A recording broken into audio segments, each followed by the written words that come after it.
Bonjour à tous et bienvenue.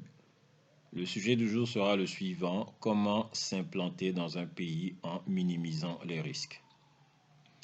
En général, quand une entreprise veut s'implanter dans un nouveau pays, vous avez plusieurs approches.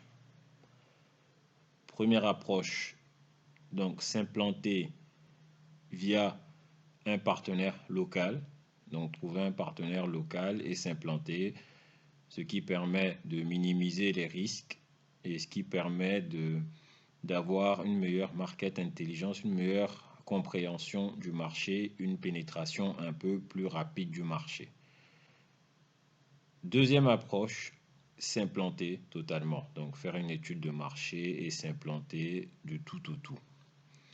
L'objectif aujourd'hui, c'est de pouvoir proposer une alternative que nous proposons à nos clients et qui permet de s'implanter tout en minimisant les risques.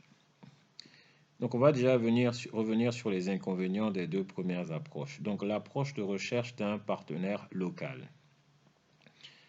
Elle peut prendre du temps parce qu'il faut trouver le bon partenaire local.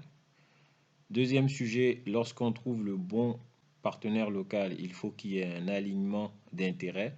Troisième sujet, une fois que ces deux premiers sujets, vous avez trouvé un partenaire local, il y a un alignement d'intérêts, il faut une certaine efficacité et une certaine transparence et honnêteté vis-à-vis du partenaire local, ce qui donne lieu à des problèmes en général.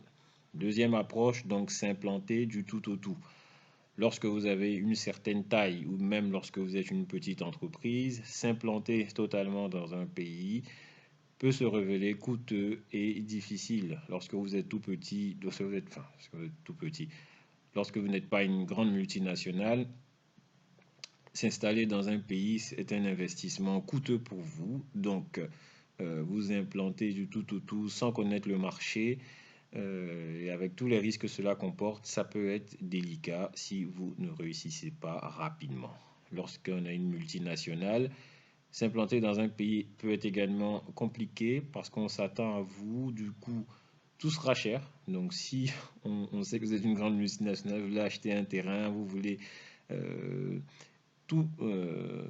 les attentes seront élevées, les attentes en termes de salaire également, de la part des gens que vous allez recruter, et ça peut être un facteur de risque et rendre difficile l'investissement, voire le rendre peu rentable. Ce que nous proposons, c'est une approche intermédiaire. C'est-à-dire que bien que vous soyez une entreprise de taille intermédiaire ou que vous soyez une grande entreprise, si vous voulez vous implanter dans un pays, nous préconisons de commencer tout petit.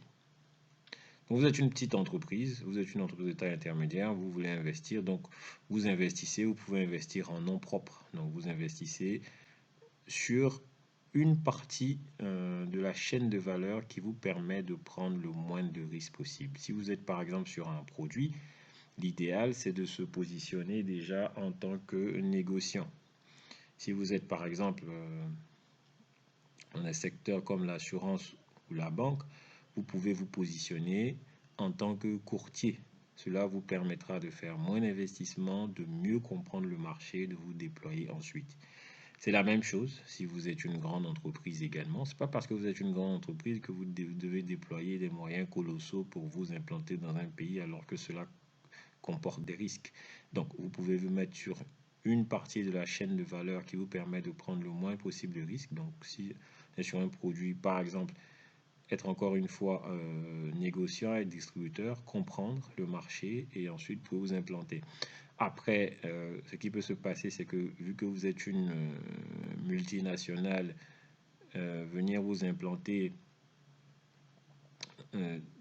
sur un segment de la chaîne de valeur, vous pouvez avoir peut-être un risque de réputation. Donc, vous n'avez pas besoin d'annoncer votre nom. Si vous choisissez un autre nom, par exemple, pour cette entreprise, qui vous permet donc de comprendre le marché. Et une fois que vous avez compris le marché, que vous avez vu ce que va vous rapporter votre investissement, là, maintenant, à ce moment-là, vous pouvez déployer. Et comme je disais, si vous êtes dans le secteur des services ou de la banque ou de l'assurance, par exemple, vous pouvez commencer par une activité de courtage. Si vous êtes dans les activités de service général, vous pouvez proposer également, vous positionner sur la partie intermédiation afin de comprendre le marché. Donc voilà un peu ce qu'on voulait partager avec vous. Donc comment s'implanter dans un pays en minimisant les risques.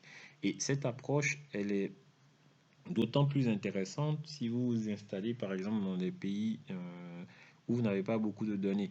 Vous n'avez pas beaucoup de données de marché ou sur les données de marché ne sont pas fiables. Et même si vous avez des données de marché, parce que sur plusieurs marchés, par exemple